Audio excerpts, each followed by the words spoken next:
We have a huge trade report surrounding the Montreal Canadiens, and it stems from Darren Dreger, who indicates that GM of the Pittsburgh Penguins, Kyle Dubas, has been heavily scouting some Canadiens players, with one writer even suggesting that Kirby Dach could maybe be on his way to the Pittsburgh Penguins. We have some crazy reports to get into and who Montreal may be getting back in a proposed trade. Plus, we have some great news on Michael Hage, Jesse, who is leading the NCAA in points of all players 18 or younger. And we have a great update on Patrik Laine, indicating he could be back much sooner than expected, coming up on this episode of Habs Digest. And Jesse, we'll start with Laine. Like, the big thing with him right now, Montreal's going to be in a bit of a cap crunch if he's ready to go sooner than expected. So they're going to have to move off of someone. And, you know, a lot of teams are looking for rentals this year. So Montreal has a few of them. Wait, Josh, did you just say rentals, though?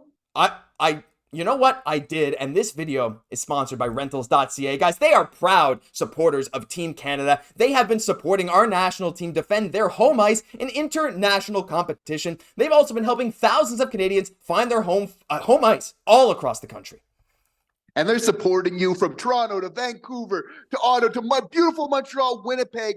Rentals.ca has you completely covered. And the one thing about them that you can know and trust is their website's super clean and easy to use. As you can see here, you can really pinpoint not only the city of your choosing, but really the neighborhood.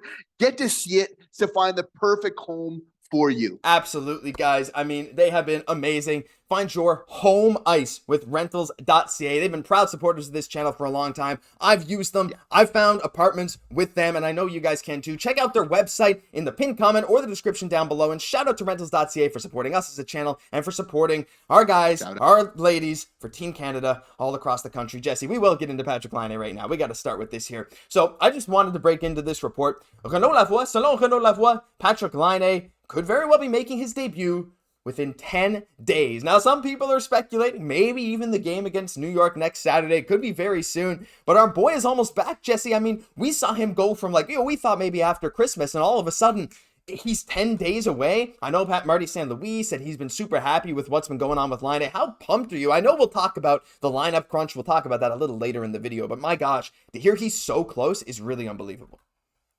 It's amazing to hear. And to be honest, seeing him on the ice, I didn't want to say he's looking kind of good as nuance out there, but it kind of looked like it. And Josh, we're so surprised to kind of see this happening, but there's one thing we deserve as Habs fans in this season. We lost Patrik Laine earlier. If one thing I think the hockey guys are rewarding us is with him coming back, we know that lethal shot is still there. This team really needs him. I think it's going to change so much of the makeup of this team overall. So, Renaud Lavoie, he's loved and, sometimes gets a little bit of flack, but you know what? This would honestly be amazing. You kind of looking around the 5th of December, that would just be so great for this team. If his report fits my narrative and what I want, I choose to believe it. So that's the thing right here. The fact that he could be, he might not be back within 10 days, but all accounts, Jesse, he's probably going to be back before Christmas, which is just unbelievable. So, while that does help the Habs in a lot of ways, it does create a bit of a roster crunch. But stick around for some of these trade talks we'll get into a little later. But I want to quickly move into Michael Hage, though, because this is a great update on Laine. We got some more stuff coming. But to be, even more positive right now. After last night's loss, though, one of the things we briefly mentioned it in the video, but Michael Hage has been outstanding right now. He's now on pace for 28 goals in a 40-game season as an 18-year-old rookie. Just for comparison, James Hagans, who's projected to be either number 1 or 2 in this year's draft right now, he's on pace for 4 goals in 40 games as an 18-year-old rookie.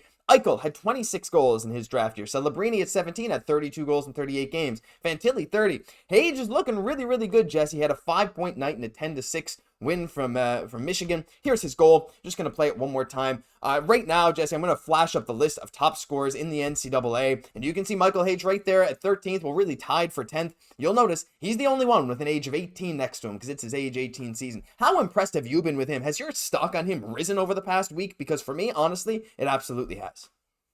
As a freshman, yeah, top 10, and along with Demidov, bringing that offensive flair that this team really needs, in the good Quebecois, we'd say his game is haging so nice, real nice. So it's really coming together there, so what's so nice about his game as well, though, Josh, is it's not just the points, but the fact that he's a little bit more of that goal scorer, which you have to feel like we got that in Caufield, but we need more of those kind of pure goal scorer type of guys.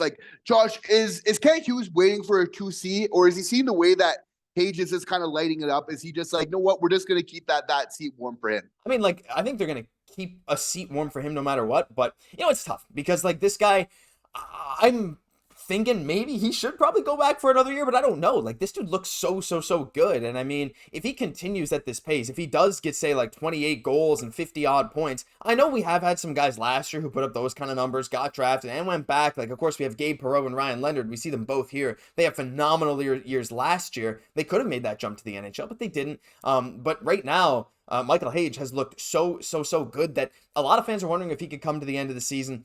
I think, though, keeping a seat warm as the 2C is really risky, especially with a prospect as young as him. There's so much uncertainty with the NCAA. While I do think they're going to have that kind of opportunity for him as soon as he's able to show it, like, he's still going to have to prove his spot. I don't think there's any reason to hold the 2C spot for him until he's, ready to prove himself coming to camp. But Jesse, at the same time, though, I think some Habs fans have some really high hopes for this guy, and I think for good reason. For sure. And especially the number he's putting on the power play. Absolutely killing it. We can still use more support in that. But like, I'm seeing kind of a common theme. I'd love to hear from our viewers. Josh, like your thoughts on this. Like, one thing about Hudson, Demidov, and also with Hage here is they're very hungry offensively. Don't you get that sense from them? When they have the puck, like they're ready to go. They're passing it, but they're waiting for that pass right back to one time. Like they're really kind of asserting themselves. They want to get those points offense. As you can see, like Hage, he's waiting for it. Like he's looking to assert himself really in the game offensively, which for a team like Montreal, which you want to get more goal scoring, you want those type of guys. So for me, just how much of a threat that he makes himself in the offensive zone, especially on the power play, how much he really wants it, for me, is one of the biggest takeaways I'm seeing from his game right now. For sure. It's been amazing to watch him right now. This guy hustles. He's just creating opportunities for everyone else, and he's also now able to score goals. I mean, 8 goals in 11 games is absolutely unbelievable. By the way, actually, I'm going to flash this right back up. Just note Sam Harris is there too. We got 2 Habs here right on that list. Sam Harris, 11 goals, 17 points. Just wanted to shout him out. It's always fun to talk about it. But let us know your thoughts on Michael Hage down below, because honestly, he's kind of blowing my expectations out of the water so far. It's a long way to go left in the season, but I think there's good reason to be optimistic. But Jesse, I want to get into the big part of this video, because there's some big trade talks going on right now, and a lot of them surrounding the Pittsburgh Penguins. And I want to bring up some quotes from Darren Dreger. TSN source is going to be linked down below. So just want to bring this up. Darren Dreger says, what I can tell you is that teams that have struggled are not quite where they thought they'd be, and he mentions Montreal and Pittsburgh are in that category. They're having a lot of conversations. It makes sense that you'd see a connection there, because Pittsburgh, they want some guys for the future, and Montreal, well, hey, they need some guys too. But, Montreal needs some different type of help, and Montreal's also going to be in a bit of a roster crunch, as we mentioned, with Laine and RHP coming back. Something's got to give. He went on to say that Dubas and company, the scouts of the Penguins, have been heavily scouting the Montreal Canadiens. Pittsburgh has some interesting pieces up front, and if you're the Habs, you see certain needs, and there have to be long-term benefits. So if you're the Habs and you have a guy and you don't see long-term benefits of him, you can ship him off to Pittsburgh, and maybe you can take back an expiring contract. The Penguins have some expiring contracts that aren't going to hurt you for the rest of the year, and I think that's a really good point. And if I go here and just show some defensemen, Jesse, we got guys like Marcus Pettersson, we got Matt Grzelcyk, both left-hand shot D. Grzelcyk is too small, but Pettersson 6'5".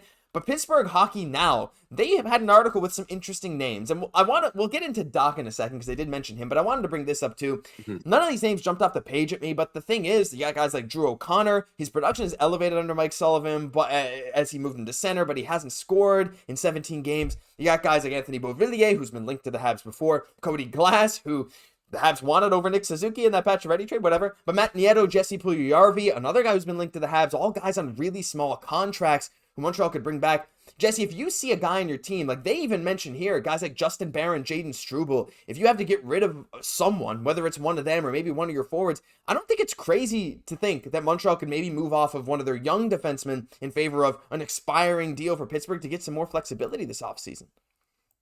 Absolutely. You'd have to feel like a Justin Barron trade is much more potential than a Kirby Dach trade. You feel like they're going to give Kirby still like a fair amount of time to really figure it out. They know how the injury really kind of hampered him. So I think they're smart to give him that runway to figure it out. That won't be forever, but it'll be a little bit longer. But it does make sense from the Penguins being interested in them, because we've seen a lot of teams like the Lightning of late of kind of a little bit of that retool where they're kind of trading some players to kind of stay young, be able to kind of complement what they have while still getting a little bit younger at it.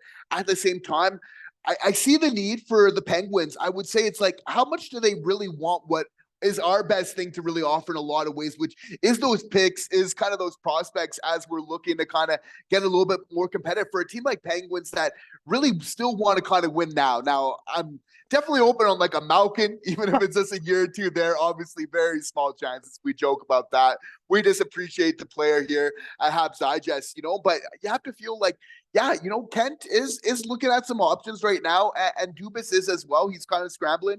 So, it does make sense that there maybe could be some potential talks here. Yeah, like it just kind of fits. Now, Montreal, like taking on an expiring deal can work because unless my calculations are wrong, once you activate Laine and RHP, I don't think Price is officially on LTIR unless I read Puckpedia wrong. So I think then you can get the LTIR relief, which would be at that point, I think $8 or $9 million. So you could take on an expiring deal for this season.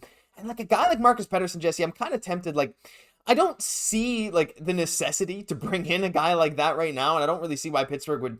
I mean, I guess I can see why Pittsburgh would trade an expiring contract for maybe a young guy like Barron that they see some future in, because I think Barron has some really good offensive upside still, and Pettersson's a 6'5" left shot D, but we've seen Guhle play the right side, we've seen Hudson be able to play the right side. I don't think it's crazy to say that they could maybe play alongside Pettersson, who's a big boy, but when it comes to the forwards, like, here's the thing. I'm not sold on any of these guys. Like Anthony Beauvillier, man, he's only putting up numbers because he's playing with Crosby. Cody Glass, at this point, he's just not a great prospect. Puljujarvi's a big guy. Does he really bring anything the Habs don't have already? He'd just be a much worse Kirby Dach in my mind. And so the fact that Pittsburgh Hockey Now even mentioned Dach, I think this is kind of ridiculous. I don't think Montreal's going to trade him because there's nothing Pittsburgh could offer, especially in terms of expiring contracts, that would entice Montreal. But guys, I want to hear from you guys because I know Kirby Dach is a bit of the scapegoat right now, and I know a lot of you are probably still calling to either play him less, demote him, whatever. He's really hard on himself right now. He's in his own head, but I fully believe he'll end up bouncing back and getting somewhere. But leave your thoughts on all this stuff down below because that'll do it for this episode of Habs Digest. If you enjoyed, leave a like, comment, subscribe to the channel. Thank you all for watching, and thank you Rentals.ca for being a proud sponsor of this channel.